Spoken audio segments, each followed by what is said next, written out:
अस्सलाम वालेकुम। Welcome to our YouTube channel the chemist. आज की इस वीडियो में हम फर्स्ट ईयर केमिस्ट्री का जो फर्स्ट चैप्टर है उसकी एक्सरसाइज को सॉल्व करेंगे। तो अपनी वीडियो को स्टार्ट करने से पहले आप सबसे रिक्वेस्ट है कि प्लीज़ हमारे चैनल को सब्सक्राइब करें और बेल आइकन को प्रेस करें ताकि हमारी हर वीडियो की जो नोटिफिकेशन है वो आपको सबसे पहले मिले। तो इसमें जो क्वेश्चन नंबर 1 है उसमें MCQs दिए गए हैं। क्वेश्चन नंबर 2 के अंदर फिलिंग द ब्लैंक्स दी गई हैं और question number 3 true and false है। हम लोग क्वेश्चन नंबर 4 से स्टार्ट करेंगे। तो क्वेश्चन नंबर 4 है what are ions, under what conditions are they produced. तो आयंस का ये जो टॉपिक है ये हमारे चैप्टर के अंदर मौजूद है, आयन पेज नंबर 2 के ऊपर है, तो आप वहाँ से कर लें। वैसे थोड़ा सा रिव्यू देती हूँ इसका कि ions are charge species. Ion को हम मतलब कि आयंस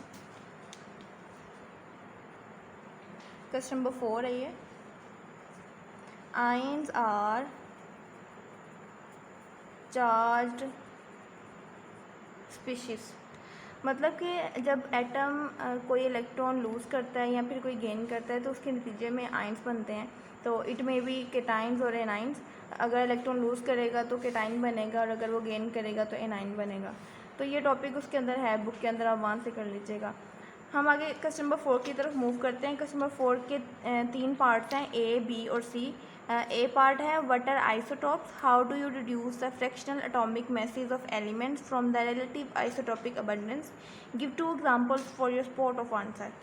तो हम क्वेश्चन नंबर 5 का ए पार्ट सॉल्व करेंगे। इसमें पहले उन्होंने आइसोटॉप्स का जिक्र किया गया। तो आइसोटॉप्स क्या होते हैं? मतलब कि जिनके एटॉमिक नंबर तो सेम हों लेकिन उनके एटॉमिक मैसेज डिफरेंट हो, वो आइसोटॉप्स होते हैं। तो पहले आइसोटॉप्स के बारे में लिख लेते हैं। आइसोटॉप्स हैव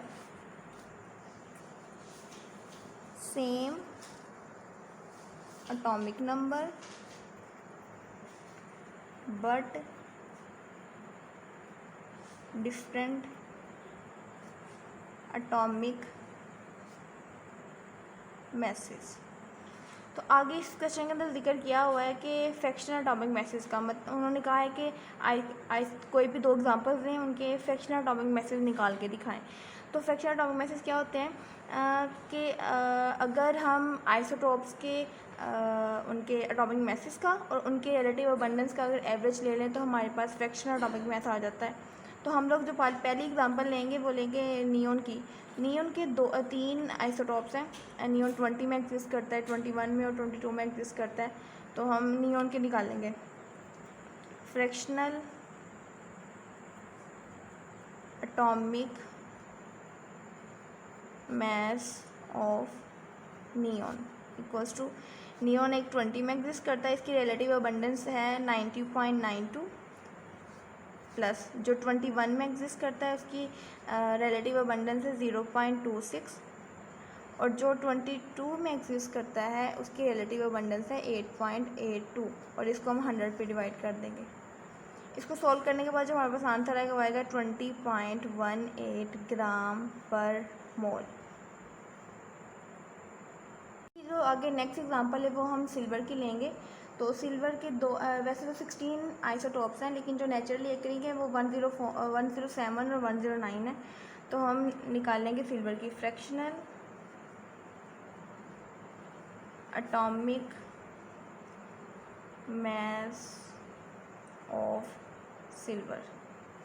तो एक ये 107 में है, इसकी जो रिलेटिव अबंडेंस है वो है 51.84 और दूसरा 109 में है, इसकी रिलेटिव अबंडेंस है 48.16 और 100 पे जब हम डिवाइड करेंगे तो हमारे पास आंसर आएगा 107.86 ग्राम पर मोल। ठीक है, तो ये हमारे पास ए पार्ट का आंसर आ गया।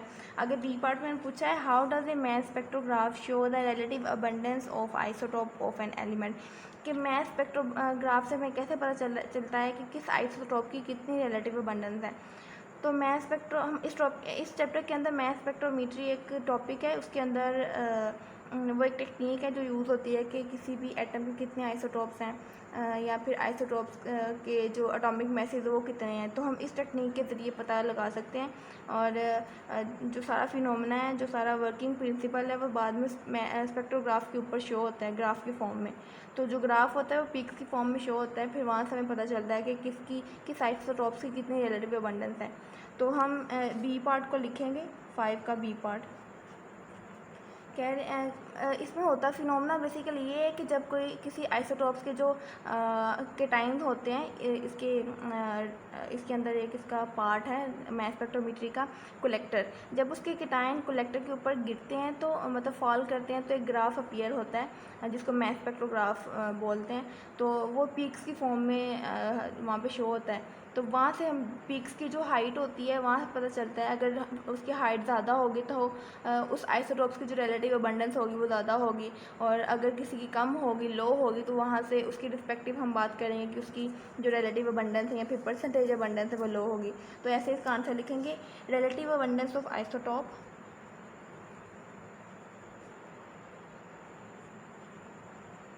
abundance of isotope is equal to current strength produced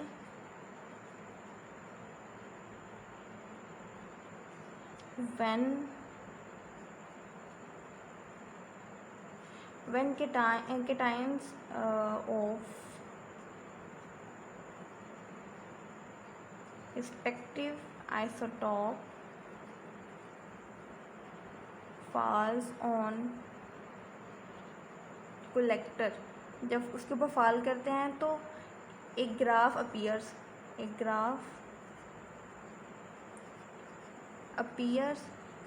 कैसे अपीयर होता है, मतलब पीक्स की फॉर्म में।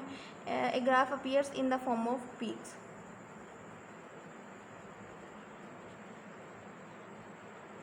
तो जो पीक्स की हाइट होगी वो डिसाइड करेगी कि किस आइसोटॉप की कितनी वो रिलेटिव अबंडेंस है। तो हम लिखेंगे the height of the peak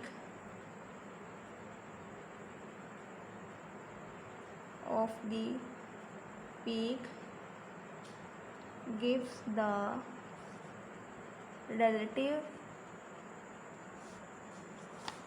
the relative abundance of respective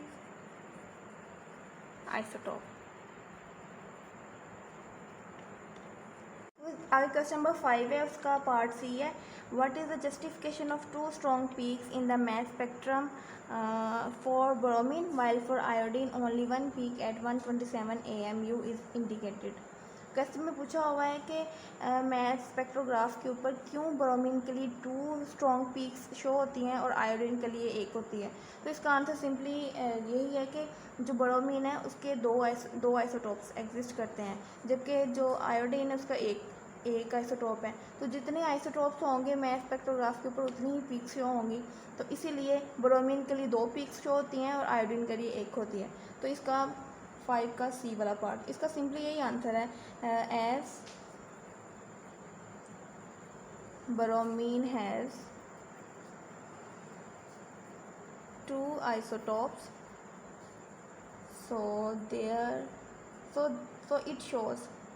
bromine shows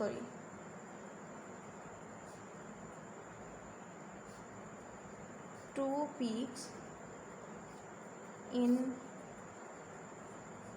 mass spectrograph while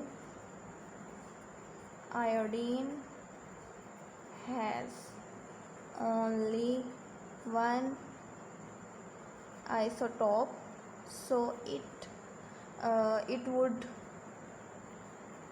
show only 1 peak at 127 AMU। तो क्वेश्चन नंबर 5 हमारा कंप्लीट हुआ। क्वेश्चन नंबर 6 है, उसमें उन्होंने पूछा हुआ है कि silver has atomic number 47 and has 16 non isotopes but 2 occur naturally Ag107 and Ag109। Give the following mass spectrometric data, calculate the average atomic mass of silver। नीचे उन्होंने डाटा दिया हुआ है कि उन्होंने पूछा हुआ है कि सिल्वर के जो उन्होंने बताया है कि सिल्वर के 2 आइसोटॉप्स हैं 107 और 109 में। तो इसके आगे उन्होंने मैथ दिया हुआ है, एटॉमिक मैथ दिया हुआ है, साथ की परसेंटेज अबंडेंस दी हुई है। हमने क्या फाइंड करना है, हमने इनका जो इनके जो एवरेज एटॉमिक मैथ है, यानी कि एवरेज एटॉमिक मैथ को हम फ्रैक्शनल एटॉमिक मैथ भी कहते हैं, जो हम पीछे मेजर कर चुके हैं ऑलरेडी। तो यही बस हमने फाइंड करना है। क्वेश्चन नंबर 6 है हमारे पास। डाटा में क्या मिला हुआ है, हमें मिला हुआ है AG107 का जो एटॉमिक मैथ है वो है 106.90509, और जो 109 में है उसका एटॉमिक मैथ है 108.90476। उसके बाद इसकी रिलेटिव अबंडेंस है परसेंटेज अबंडेंस है ऑफ 107 वाले की, वो है 51.84,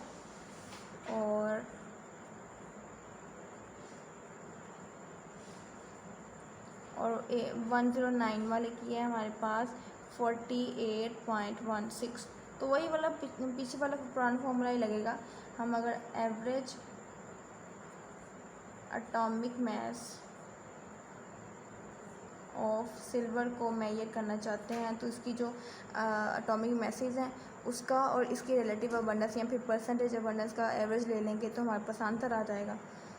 तो पहले 106.90509 इसको मल्टीप्लाई करवाएंगे इसकी परसेंटेज अबंडेंस से, प्लस फिर आगे 108.90476 इसकी परसेंटेज क्या है 48.16, और डिवाइड करवा देंगे 100 पे। तो इसका आंसर आएगा 107.86 समथिंग ग्राम पर मोल। तो ये बस हमारे पास आ गया average atomic mass of silver. Question number 7 है, boron with atomic number 5 has 2 naturally occurring isotopes, calculate the percentage abundance of boron 10 and boron 11 from the following information. तो कह रहे हैं कि बोरोन के 2 आइसोटॉप्स हैं, एक बोरोन 10 में और बोरोन 11, इन 2 फॉर्म्स में एग्जिस्ट करता है। नीचे कुछ डाटा दिया गया है, बोरोन का एवरेज एटॉमिक मास दिया गया है, बोरोन 10 का आइसोटॉपिक मास दिया गया है और बोरोन 11 का दिया गया है। हमने यहाँ पे परसेंटेज अबंडेंस निकालनी है, दोनों आइसोटॉप्स की अलग अलग निकालनी है। इससे पीछे जितने क्वेश्चन थे वहाँ पे इन्होंने एटॉमिक मैसेज दिए गए थे और साथ परसेंटेज अबंडेंस दी थी। हमने वहाँ पे एवरेज एटॉमिक मास निकाला था, यहाँ पे फ्रैक्शनल एटॉमिक मास निकाला था, लेकिन यहाँ पे इन्होंने बिल्कुल अपोजिट काम दिया हुआ है। हमें एवरेज मास दिया गया है और हमने यहाँ पे परसेंटेज अबंडेंस निकालनी है। तो क्वेश्चन नंबर हम 7 को सॉल्व करते हैं। हमें डाटा क्या दिया हुआ है, आइसोटॉपिक मास दिया गया है बोरोन 10 का, वो है हमारे पास 10.81 AMU, और आइसोटॉपिक मास दिया गया है मास ऑफ बोरोन 11 में है, ये है बोरोन का है 10.0129 AMU, और इसका है 11.0093 AMU। और जो एवरेज एटॉमिक मास दिया गया है बोरोन का, average atomic mass of boron वो है हमारे पास 10.81 AMU। और हमने क्या निकालनी है, इसकी परसेंटेज अबंडेंस दोनों की, बोरोन 10 वाले की भी और बोरोन 11 वाले के भी। तो हम सपोज कर लेते हैं, लेट कर लेते हैं कि जो परसेंटेज अबंडेंस है ऑफ बोरोन 10 वाले की वो है हमारे पास x के बराबर, और परसेंटेज अबंडेंस ऑफ जो B11 वाले की वो है हमारे पास y, और y बराबर है 100 माइनस x के। ठीक है, तो हमने ये निकालनी है, वही एवरेज एटॉमिक मास वाला पुराना वही फॉर्मूला लगाएंगे, average atomic mass of boron ये किसके बराबर होता था, जब हम मल्टीप्लाई करवाते थे उनके आइसोटोपिक मास को, अगर उनकी परसेंटेज अबंडेंस से मल्टीप्लाई करवाते थे, यही था ना।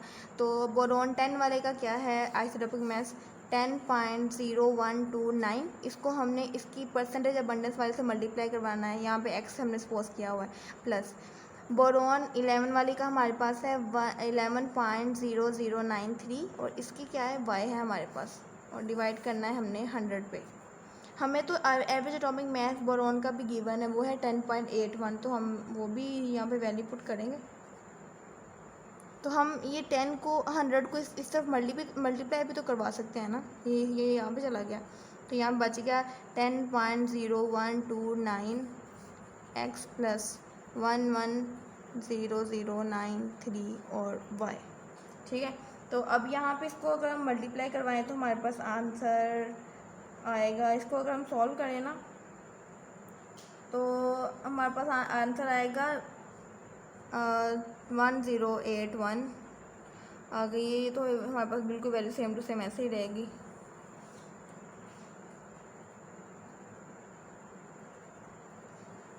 अगर हम x वाली वैल्यू को इस तरफ मूव करवा लें तो, या फिर बल्कि ये देखें हमारे पास y की वैल्यू तो गिवन है 100 माइनस एक्स, तो ये यहाँ पे y की जगह हम पुट कर लेंगे 1081 equals to 10.0129 x plus 11.009।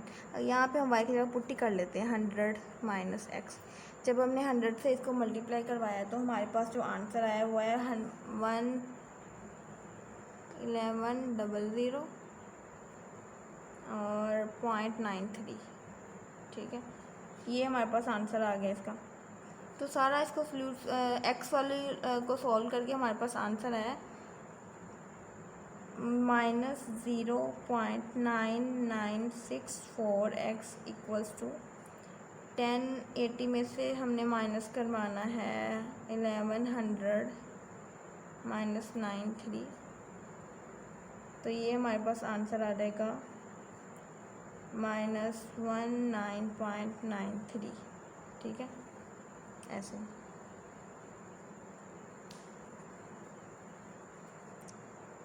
x यहीं पे रहेगा और ये इस तरफ जाके डिवाइड हो जाएगा, तो हमारे पास x की वैल्यू आएगी 20%। 20 है ना, तो परसेंटेज निकालने इसके साथ परसेंट लगाया है।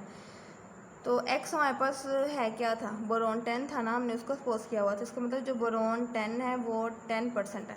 आगे अगर हम x की वैल्यू इसके अंदर पुट करें y is equal to 100 minus x, तो 100 माइनस 20, तो y की वैल्यू हमारे पास आ गई 80%। तो y क्या था बेसिकली हमारे पास B11 था, तो दोनों वैल्यूज़ हमारे पास आ गई हैं। B10 है 20% इसकी परसेंटेज है, और बोरॉन 11 वाले की जो परसेंटेज अबंडेंस है वो 80% है। आगे क्वेश्चन नंबर 8 है, उसमें सारी डेफिनेशन दी गई हैं, सारी ग्राम एटम, मोलर वॉल्यूम, ग्राम, ये सारी जो डेफिनेशन है सारी की सारी बुक के चैप्टर के अंदर हैं, तो ये तो नहीं हम क्वेश्चन करेंगे। आगे क्वेश्चन नंबर 9 है वो हम करेंगे, उसके ना कुछ पार्ट दिए गए हैं। क्वेश्चन है जस्टिफाई द फॉलोइंग स्टेटमेंट्स, नीचे कुछ स्टेटमेंट दी गई हैं, इनको हम जस्टिफाई करना है। जिसमें ए वाला पहले पार्ट है 23 gram of sodium and 238 gram of uranium have equal number of atoms in them. तो हमने इसको करना है, जस्टिफाई करना है स्टेटमेंट को। क्वेश्चन नंबर हमारा 9 है, क्वेश्चन नंबर 9 है जिसका ए पार्ट है हमारे पास। अच्छा, इस क्वेश्चन को सॉल्व करने से पहले हमें मोल के कॉन्सेप्ट का पता होना चाहिए, हमें एवोगैड्रोस नंबर के बारे में पता होना चाहिए, फिर हम इस क्वेश्चन को सॉल्व कर सकते हैं। किसी भी अगर एटम के मास को ग्राम में मेंशन कर दें तो हम बोलते हैं कि उसके अंदर 1 मोल है, मतलब उसका जो मास है वो 1 मोल के बराबर है। और ये भी पता है कि 1 मोल एवोगैड्रोस नंबर के बराबर होता है, जिसके अंदर 6.02 × 10⁻23 पार्टिकल्स मौजूद होते हैं। तो इसका मतलब है कि ग्राम में जब मास होगा तो 1 मोल के बराबर होगा, और 1 मोल एवोगैड्रोस नंबर के बराबर होगा। तो हम इसको क्वेश्चन को सॉल्व करेंगे। बहुत सिंपल सा है। सोडियम का जो कितना अटोमिक मास है 23 ग्राम है ना, तो तो ग्राम में मेंशन तो हमने कर दिया, तो 23 ग्राम ऑफ सोडियम किसके बराबर है? 1 मोल ऑफ सोडियम के। और अगर हम 238 ग्राम ऑफ यूरेनियम की बात करें तो वो भी तो ग्राम में हमने मेंशन किया है ना, तो हम इसको भी तो बोल सकते हैं ना कि ये 1 मोल ऑफ यूरेनियम है। और ये भी हमने बात की है कि 1 मोल ऑफ जो यूरेनियम है, 1 मोल जो होता है वो एवोगैड्रो नंबर के बराबर होता है। जो 1 मोल होता है वो एवोगैड्रोस नंबर के बराबर होता है।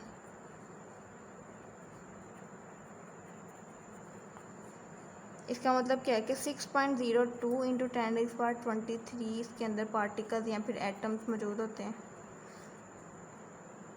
तो अगर 1 मोल ऑफ सोडियम की बात करें तो उसके अंदर इतने एटम्स होंगे, और अगर हम 1 मोल ऑफ यूरेनियम की बात करें तो उसके अंदर भी इतने ही एटम्स मौजूद होंगे। तो दोनों बराबर हो गए।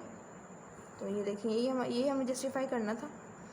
आगे क्वेश्चन नंबर 9 का बी वाला पार्ट है, उसके अंदर उन्होंने बोला हुआ है magnesium atom is twice heavier than that of carbon atom. इसको हमें जस्टिफाई करना है।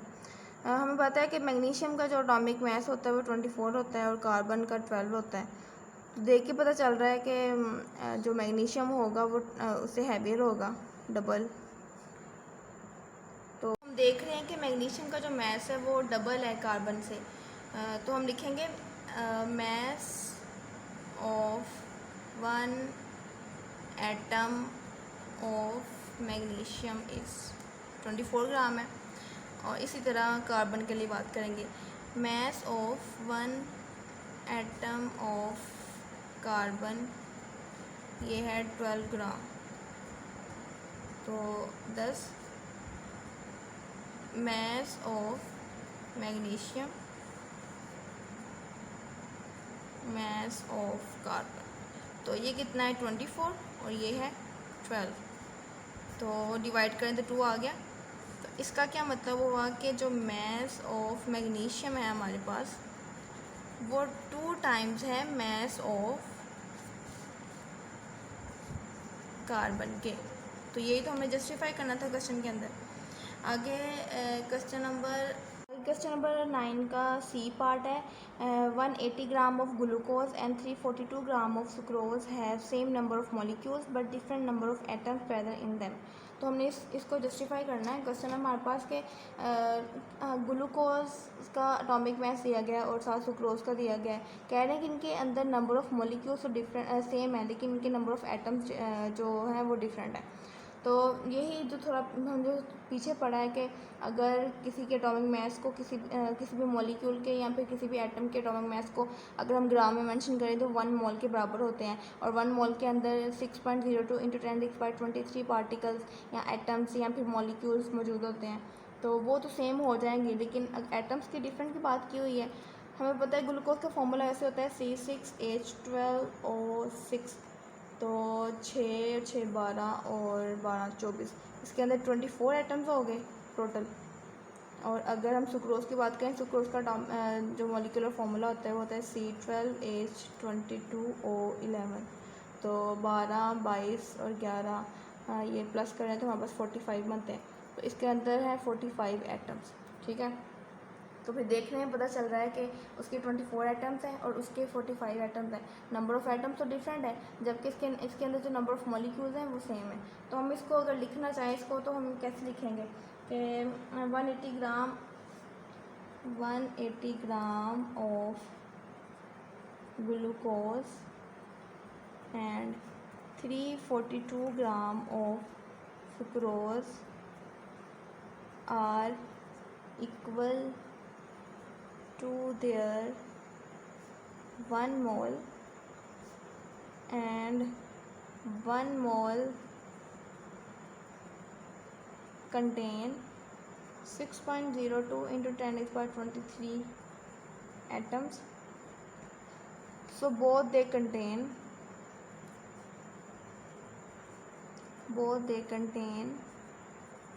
equal number of molecules, equal या फिर same number of molecules. but glucose has 24 atoms and sucrose have 45 atoms. So that's why we say that they have same number of molecules but different number of atoms. ये इसका answer है. So we say that both they have same number of molecules and different number of atoms. तो ये question number C ये justify हो गया.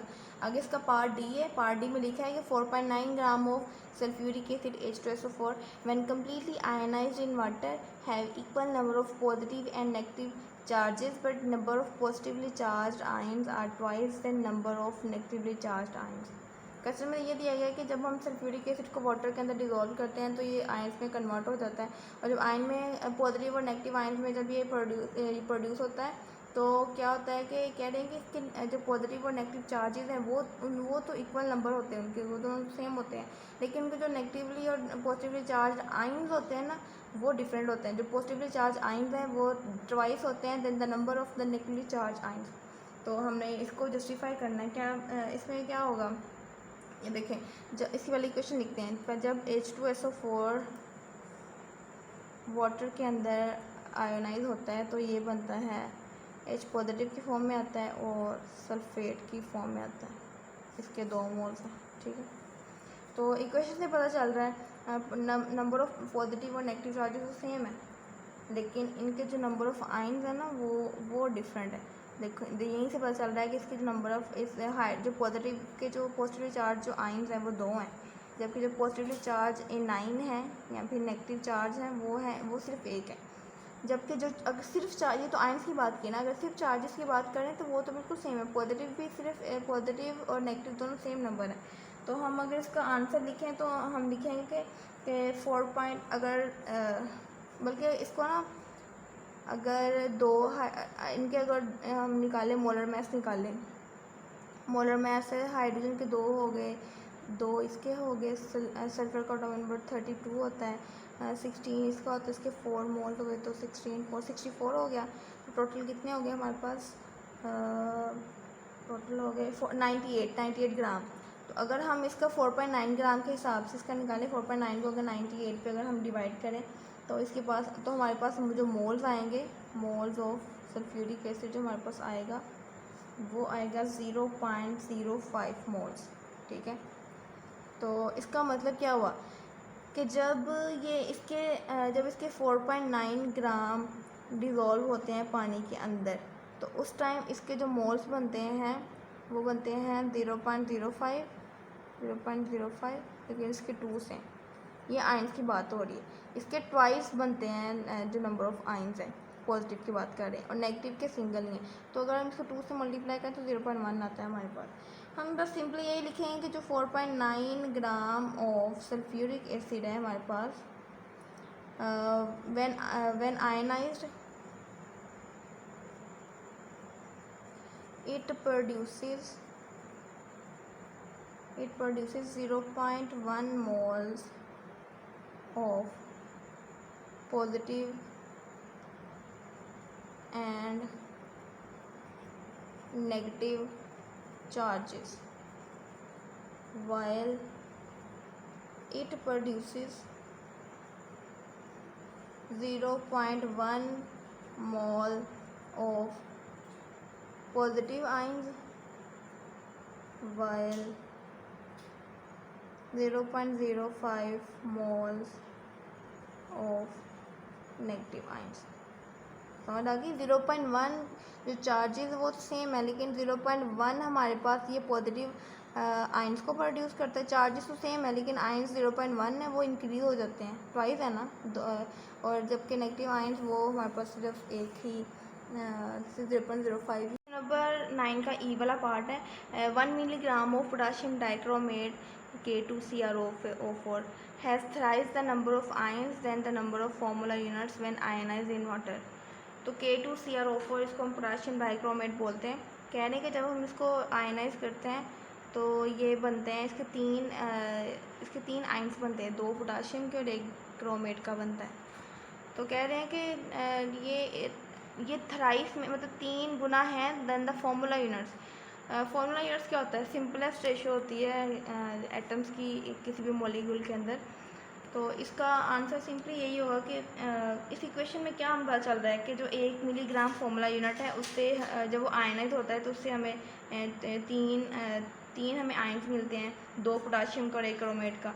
तो इससे फिर hence the number of ions is thrice than the number of formula unit.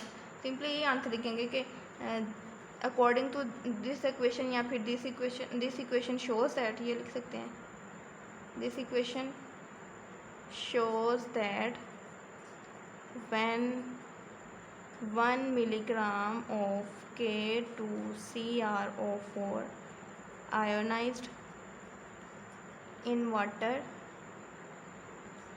it produces 3 ions. 3 ions कौन कौन से? ये ब्रैकेट में लिख सकते हैं, 2 पोटाशियम के और 1 है हमारे पास CrO4 2 नेगेटिव, 1 क्रोमेट का। ठीक है, हैंस बस आगे इसकी जस्टिफिकेशन को प्रूव कर देना है। Hence the number of ions are thrice than the number of formula units. बस ये इसका आंसर हो गया, इतनी सी जस्टिफिकेशन है। आगे इसका एफ वाला पार्ट है, उसमें बताया है कि 2 gram of hydrogen, 16 gram of CH4, इसको मीथेन बोलते हैं, मीथेन गैस है, and 44 gram of carbon dioxide CO2 occupy separately the volumes of 22.414 decimeter cube. Although the sizes and masses of molecules of 3 gases are very different from each other. इसका हमें justify करना है। 3 हमारी gases दी गई हैं, hydrogen, methane और carbon dioxide. कह रहे हैं कि हमने ना इनका सेपरेटली, इनका जो वॉल्यूम है ना वो 22.414 डेसीमीटर क्यूब है। कह रहे हैं इनके साइजेस भी डिफरेंट है, इनके मैसेज भी डिफरेंट है। फिर तो इसको हमने प्रूव करना है कि फिर भी ये सेम वॉल्यूम क्यों ऑक्यूपाई करते हैं। पीछे टॉपिक है मोलर वॉल्यूम का, तो वो उसका जो STP पे जो वॉल्यूम होता है वो होता है स्टैंडर्ड टेम्परेचर प्रेशर को बोलते हैं, वो होता है 22.414 डेसीमीटर क्यूब। तो हम इन तीनों गैसेस को अब यहाँ पे स्टडी करेंगे। यही इसका होगा, मतलब कि ना STP पे जो गैसेस के जो साइजेस होते हैं या फिर मैसेज होते हैं वो इफ़ेक्ट नहीं करते।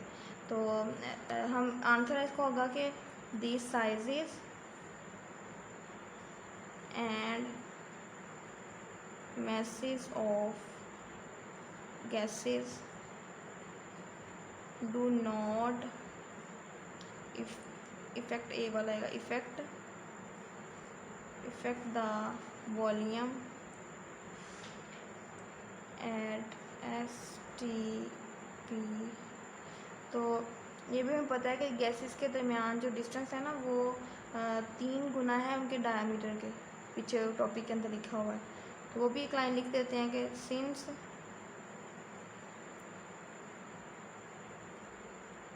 distance between gas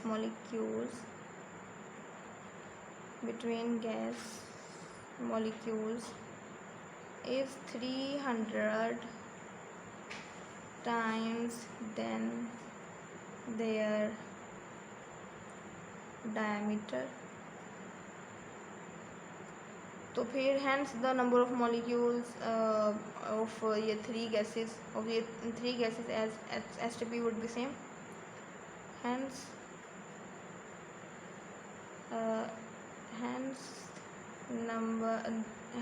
distance होगा, डिस्टेंस की बात करेंगे ना हम, number of molecules, hence number of molecules of different gases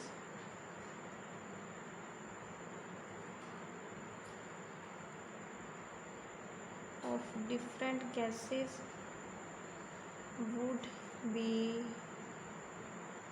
same at STP। तो ये हमारे क्वेश्चन नंबर 9 के सारे पार्ट्स कंप्लीट हो गए हैं अब तक। आगे जो बाकी क्वेश्चन है वो हम अगली वीडियो में बताएंगे। तो अब तक के लिए इतना ही। Thank you very much. Like and share it please.